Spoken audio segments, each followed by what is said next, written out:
유형 19. 듣고 세부 내용, 화자의 태도 파악하기. 대담. 연습 1. 다음은 대담입니다. 잘 듣고 물음에 답하십시오. 2번 읽겠습니다. 지난 30여 년간 우리나라에서 가장 영향력 있는 언론인으로 이석희 씨를 꼽는데 아무도 주저하지 않는데요. 뉴스를 발굴하고 전하는 입장에서 SNS, 즉 인터넷을 통한 사회관계망 서비스에 대해서 어떻게 생각하시는지 궁금합니다. 이런 질문을 받을 때는 좀 고민을 하게 됩니다. SNS를 무시하자니 뒤떨어진 사람이 되고 받아들이자니 위험한 부분이 너무 많기 때문입니다. 지금 SNS는 도저히 무시할 수 없을 만큼 무서운 영향력을 갖게 됐습니다. 우리가 만드는 뉴스도 가능한 한 SNS에 올려서 일반인들과 소통하려는 전략을 세우고 있습니다. 하지만 이런 새로운 매체가 세상을 지배할 것이라고 믿는 쪽은 아닙니다. 허위 사실이나 명예훼손에 속하는 엉터리 얘기들도 수없이 돌아다니니까요. 또한 극단적인 논리를 전파하고 그것으로 이익을 얻으려는 사람들에게도 SNS는 좋은 도구이기도 하니까 사실은 걱정되는 바가 더 큽니다. 다시 들으십시오. 지난 30여 년간 우리나라에서 가장 영향력 있는 언론인으로 이석희 씨를 꼽는데 아무도 주저하지 않는데요. 뉴스를 발굴하고 전하는 입장에서 SNS, 즉 인터넷을 통한 사회관계망 서비스에 대해서 어떻게 생각하시는지 궁금합니다. 이런 질문을 받을 때는 좀 고민을 하게 됩니다. SNS를 무시하자니 뒤떨어진 사람이 되고 받아들이자니 위험한 부분이 너무 많기 때문입니다. 지금 SNS는 도저히 무시할 수 없을 만큼 무서운 영향력을 갖게 됐습니다. 우리가 만드는 뉴스도 가능한 한 SNS에 올려서 일반인들과 소통하려는 전략을 세우고 있습니다. 하지만 이런 새로운 매체가 세상을 지배할 것이라고 믿는 쪽은 아닙니다. 허위 사실이나 명예훼손에 속하는 엉터리 얘기들도 수없이 돌아다니니까요. 또한 극단적인 논리를 전파하고 그것으로 이익을 얻으려는 사람들에게도 SNS는 좋은 도구이기도 하니까 사실은 걱정되는 바가 더 큽니다. 듣고 세부 내용, 화자의 태도 파악하기. 대담. 연습 1. 다음은 대담입니다. 잘 듣고 물음에 답하십시오. 2번 읽겠습니다. 지난 30여 년간 우리나라에서 가장 영향력 있는 언론인으로 이석희 씨를 꼽는데 아무도 주저하지 않는데요. 뉴스를 발굴하고 전하는 입장에서 SNS, 즉 인터넷을 통한 사회관계망 서비스에 대해서 어떻게 생각하시는지 궁금합니다. 이런 질문을 받을 때는 좀 고민을 하게 됩니다. SNS를 무시하자니 뒤떨어진 사람이 되고 받아들이자니 위험한 부분이 너무 많기 때문입니다. 지금 SNS는 도저히 무시할 수 없을 만큼 무서운 영향력을 갖게 됐습니다. 우리가 만드는 뉴스도 가능한 한 SNS에 올려서 일반인들과 소통하려는 전략을 세우고 있습니다. 하지만 이런 새로운 매체가 세상을 지배할 것이라고 믿는 쪽은 아닙니다. 허위 사실이나 명예훼손에 속하는 엉터리 얘기들도 수없이 돌아다니니까요. 또한 극단적인 논리를 전파하고 그것으로 이익을 얻으려는 사람들에게도 SNS는 좋은 도구이기도 하니까 사실은 걱정되는 바가 더 큽니다. 다시 들으십시오. 지난 30여 년간 우리나라에서 가장 영향력 있는 언론인으로 이석희 씨를 꼽는데 아무도 주저하지 않는데요. 뉴스를 발굴하고 전하는 입장에서 SNS, 즉 인터넷을 통한 사회관계망 서비스에 대해서 어떻게 생각하시는지 궁금합니다. 이런 질문을 받을 때는 좀 고민을 하게 됩니다. SNS를 무시하자니 뒤떨어진 사람이 되고 받아들이자니 위험한 부분이 너무 많기 때문입니다. 지금 SNS는 도저히 무시할 수 없을 만큼 무서운 영향력을 갖게 됐습니다. 우리가 만드는 뉴스도 가능한 한 SNS에 올려서 일반인들과 소통하려는 전략을 세우고 있습니다. 하지만 이런 새로운 매체가 세상을 지배할 것이라고 믿는 쪽은 아닙니다. 허위 사실이나 명예훼손에 속하는 엉터리 얘기들도 수없이 돌아다니니까요.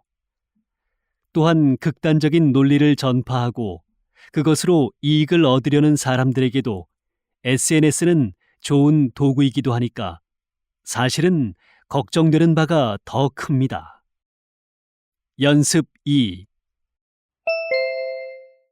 다음은 대담입니다. 잘 듣고 물음에 답하십시오. 2번 읽겠습니다. 섬이나 시골에 사는 분들이나 거동이 불편한 장애인들은 병원에 가는 일이 쉽지 않습니다. 이런 분들이 컴퓨터나 휴대전화로 진찰을 받는다면 참 편리하겠지요. 이것을 가능하게 해주는 것이 바로 원격 의료 서비스인데요. 정 박사님, 원격 의료 서비스에 대해서 설명 좀 부탁드립니다. 원격 의료 서비스란 말씀하신 것처럼 의학 기술이나 장비가 취약한 곳에 응급 환자들을 원격으로 진료하는 서비스입니다. 작년 9월 18개 의료기관이 원격 의료 서비스 시범 사업에 참여하였는데 환자 중 90% 이상이 만족했다는 결과가 나왔습니다. 환자들은 일주일에 2회 이상 혈압을 측정해서 의료기관에 알리고 의사는 환자의 혈압 수치를 보고 상담해주는 방식으로 진행되었어요. 그 결과 환자들은 규칙적인 운동과 사소한 질병 관리에 대한 관심도가 높아져서 혈압이 전보다 나아지는 효과를 얻을 수 있었다고 합니다. 어떤 곳에 있더라도 몸이 아프면 의사를 만날 수 있어야 합니다. 의료 사각지대에 있는 분들을 위해 마련된 원격 의료 서비스가 더욱 활발해지기를 기대해 봅니다. 다시 들으십시오.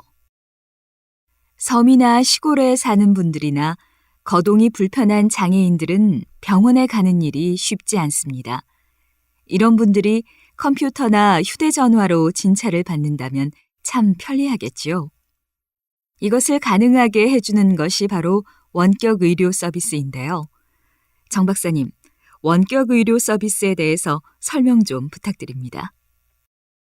원격 의료 서비스란 말씀하신 것처럼 의학 기술이나 장비가 취약한 곳에 응급 환자들을 원격으로 진료하는 서비스입니다. 작년 9월 18개 의료기관이 원격 의료 서비스 시범 사업에 참여하였는데 환자 중 90% 이상이 만족했다는 결과가 나왔습니다. 환자들은 일주일에 2회 이상 혈압을 측정해서 의료기관에 알리고 의사는 환자의 혈압 수치를 보고 상담해주는 방식으로 진행되었어요. 그 결과 환자들은 규칙적인 운동과 사소한 질병 관리에 대한 관심도가 높아져서 혈압이 전보다 나아지는 효과를 얻을 수 있었다고 합니다. 어떤 곳에 있더라도 몸이 아프면 의사를 만날 수 있어야 합니다. 의료 사각지대에 있는 분들을 위해 마련된 원격 의료 서비스가 더욱 활발해지기를 기대해 봅니다. 연습 2. 다음은 대담입니다. 잘 듣고 물음에 답하십시오. 2번 읽겠습니다. 섬이나 시골에 사는 분들이나 거동이 불편한 장애인들은 병원에 가는 일이 쉽지 않습니다. 이런 분들이 컴퓨터나 휴대전화로 진찰을 받는다면 참 편리하겠지요. 이것을 가능하게 해주는 것이 바로 원격 의료 서비스인데요. 정 박사님, 원격 의료 서비스에 대해서 설명 좀 부탁드립니다. 원격 의료 서비스란 말씀하신 것처럼 의학 기술이나 장비가 취약한 곳에 응급 환자들을 원격으로 진료하는 서비스입니다. 작년 9월 18개의 의료기관이 원격 의료 서비스 시범 사업에 참여하였는데 환자 중 90% 이상이 만족했다는 결과가 나왔습니다. 환자들은 일주일에 2회 이상 혈압을 측정해서 의료기관에 알리고 의사는 환자의 혈압 수치를 보고 상담해주는 방식으로 진행되었어요. 그 결과 환자들은 규칙적인 운동과 사소한 질병 관리에 대한 관심도가 높아져서 혈압이 전보다 나아지는 효과를 얻을 수 있었다고 합니다. 어떤 곳에 있더라도 몸이 아프면 의사를 만날 수 있어야 합니다.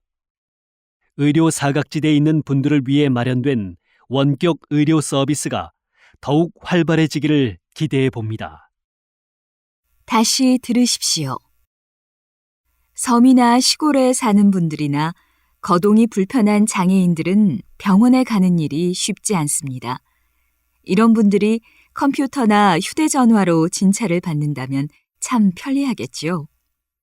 이것을 가능하게 해주는 것이 바로 원격 의료 서비스인데요. 정 박사님, 원격 의료 서비스에 대해서 설명 좀 부탁드립니다.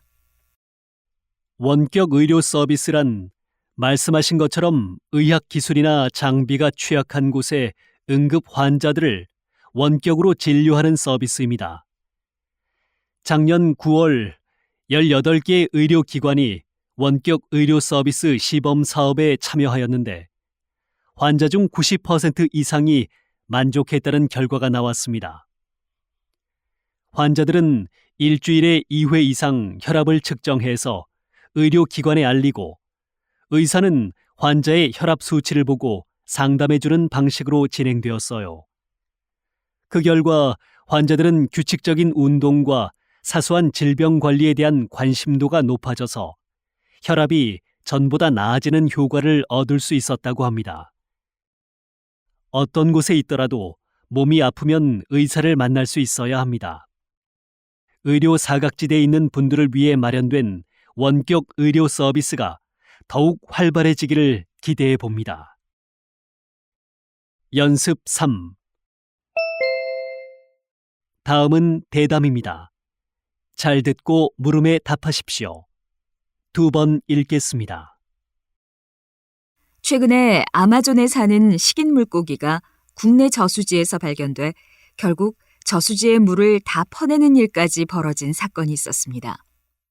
유해 외래 어종의 유입으로 인한 국내 생태계 파괴에 대한 우려의 목소리가 높은데 어떻게 보십니까? 이번 사건은 관상용으로 기르던 물고기를 무책임하게 버린 데서 생긴 겁니다. 육식성으로 매우 위험한 물고기이기 때문에 저수지물을 퍼내기까지 했습니다. 다행히 개체수가 확산되지 않고 4마리에 그쳤습니다. 하지만 이런 외래 어종이 국내 환경에 적응하여 번식하게 되면 생태계 파괴는 물론 인간의 생명까지 위협할 수 있습니다. 따라서 유해 외래 어종에 대한 관리 규제를 정책적으로 강화하여 개인의 무분별한 구입과 자연으로의 방류를 금지해야 한다고 생각합니다. 다시 들으십시오. 최근에 아마존에 사는 식인 물고기가 국내 저수지에서 발견돼 결국 저수지의 물을 다 퍼내는 일까지 벌어진 사건이 있었습니다. 유해 외래 어종의 유입으로 인한 국내 생태계 파괴에 대한 우려의 목소리가 높은데 어떻게 보십니까? 이번 사건은 관상용으로 기르던 물고기를 무책임하게 버린 데서 생긴 겁니다. 육식성으로 매우 위험한 물고기이기 때문에 저수지물을 퍼내기까지 했습니다. 다행히 개체수가 확산되지 않고 4마리에 그쳤습니다. 하지만 이런 외래 어종이 국내 환경에 적응하여 번식하게 되면 생태계 파괴는 물론 인간의 생명까지 위협할 수 있습니다.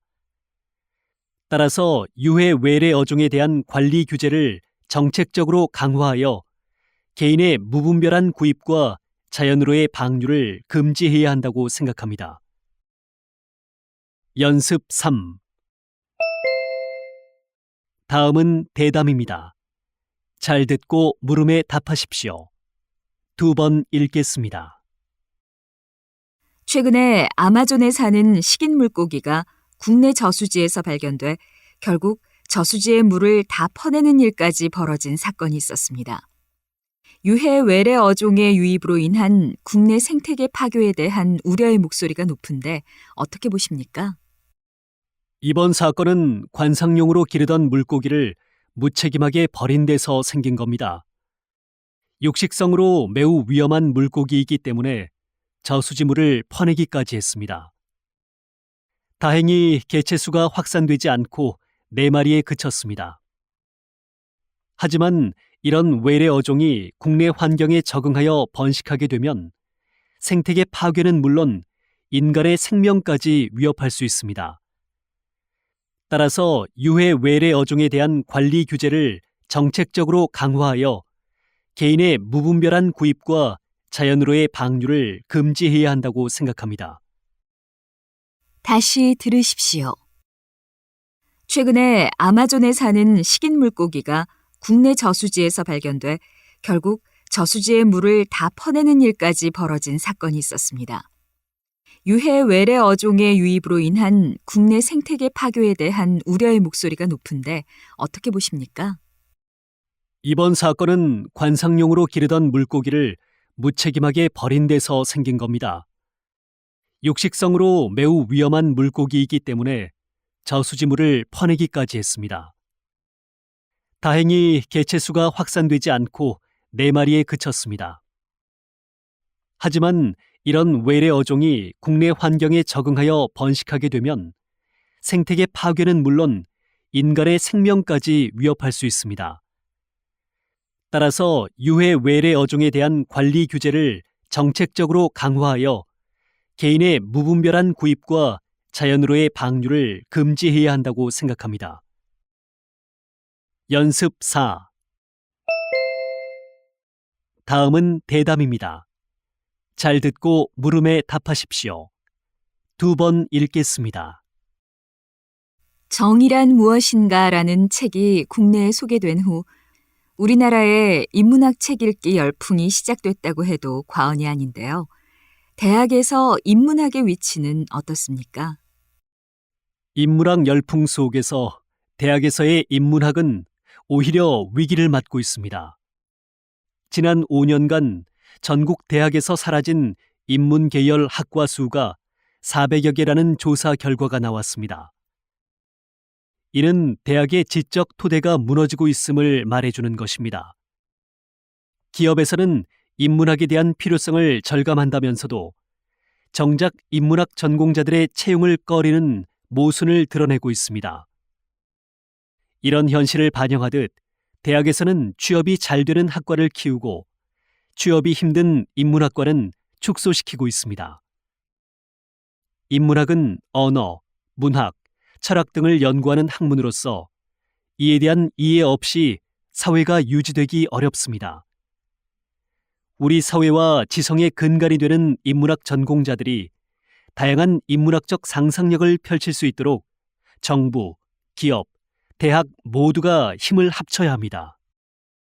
다시 들으십시오. 정의란 무엇인가라는 책이 국내에 소개된 후 우리나라에 인문학 책 읽기 열풍이 시작됐다고 해도 과언이 아닌데요. 대학에서 인문학의 위치는 어떻습니까? 인문학 열풍 속에서 대학에서의 인문학은 오히려 위기를 맞고 있습니다. 지난 5년간 전국 대학에서 사라진 인문 계열 학과 수가 400여 개라는 조사 결과가 나왔습니다. 이는 대학의 지적 토대가 무너지고 있음을 말해주는 것입니다. 기업에서는 인문학에 대한 필요성을 절감한다면서도 정작 인문학 전공자들의 채용을 꺼리는 모순을 드러내고 있습니다. 이런 현실을 반영하듯 대학에서는 취업이 잘 되는 학과를 키우고 취업이 힘든 인문학과는 축소시키고 있습니다. 인문학은 언어, 문학, 철학 등을 연구하는 학문으로서 이에 대한 이해 없이 사회가 유지되기 어렵습니다. 우리 사회와 지성의 근간이 되는 인문학 전공자들이 다양한 인문학적 상상력을 펼칠 수 있도록 정부, 기업, 대학 모두가 힘을 합쳐야 합니다. 연습 4. 다음은 대담입니다. 잘 듣고 물음에 답하십시오. 2번 읽겠습니다.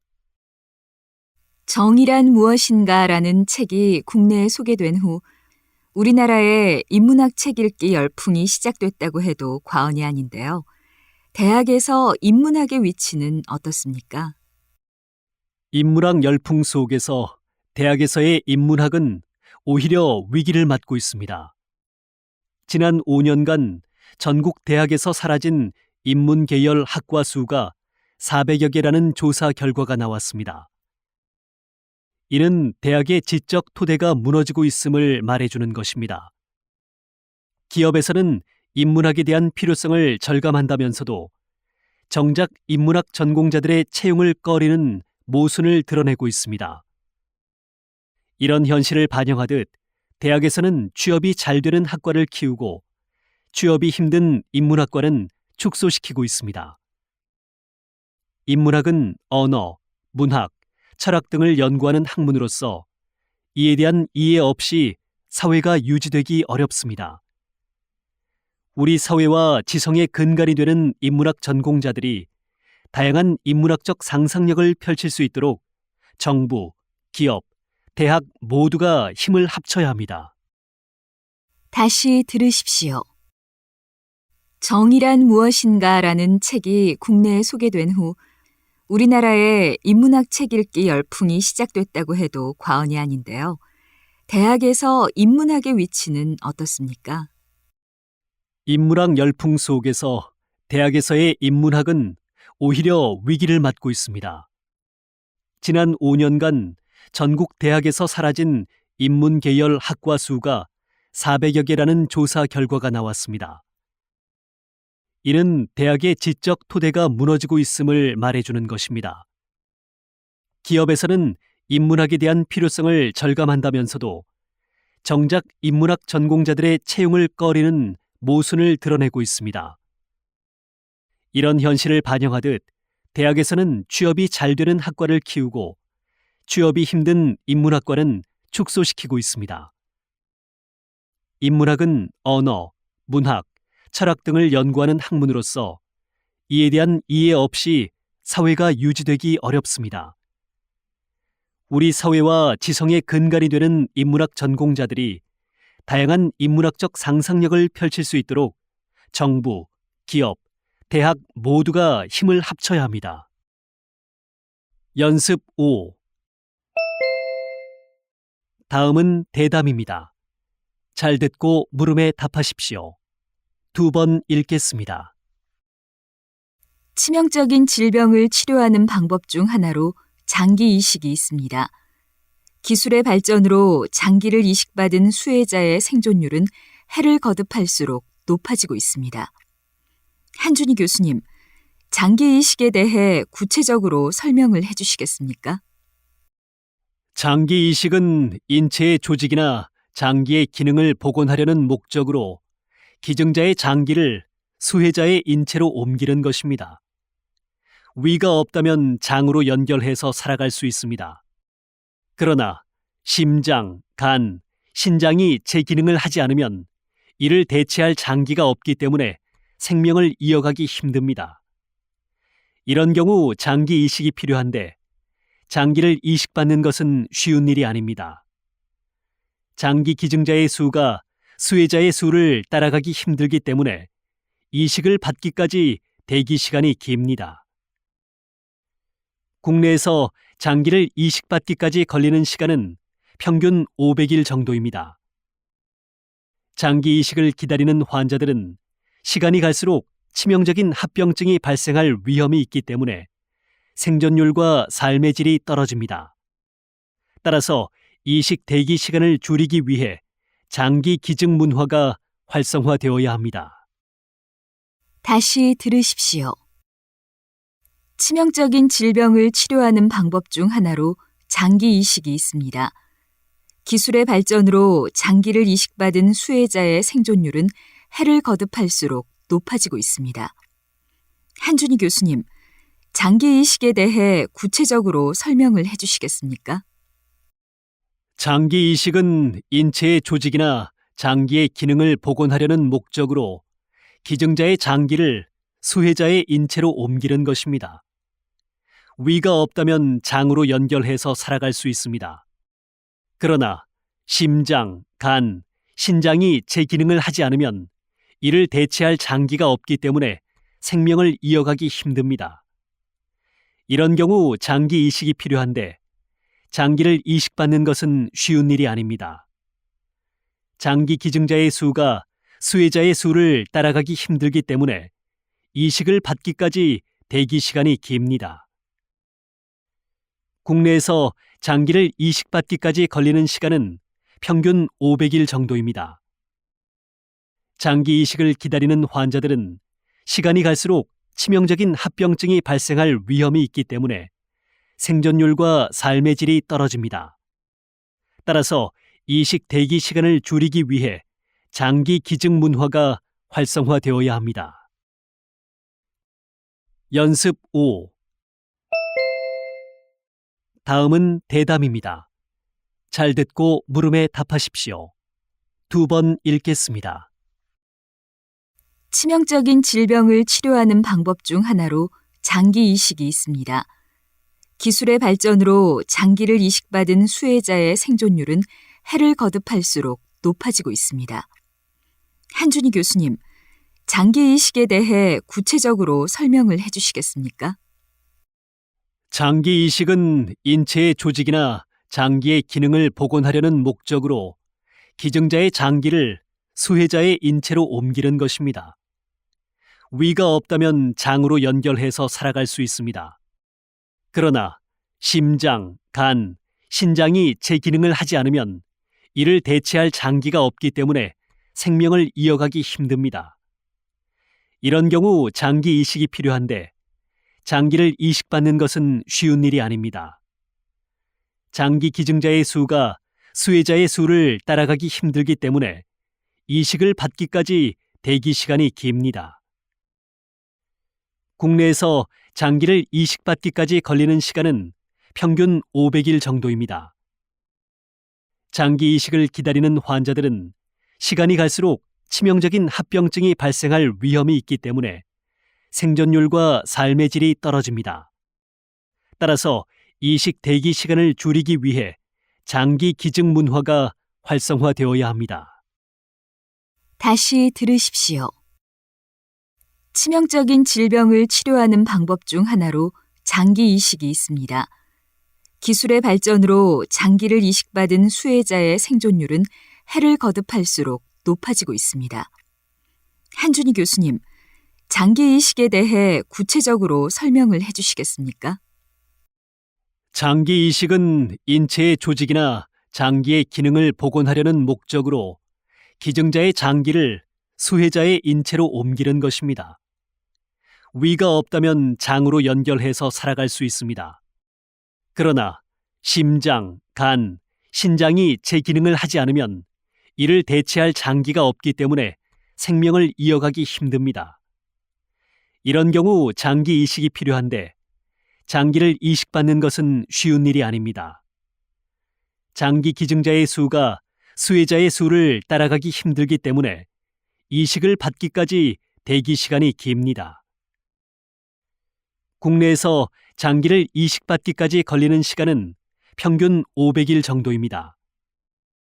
장기 이식을 기다리는 환자들은 시간이 갈수록 치명적인 합병증이 발생할 위험이 있기 때문에 생존율과 삶의 질이 떨어집니다.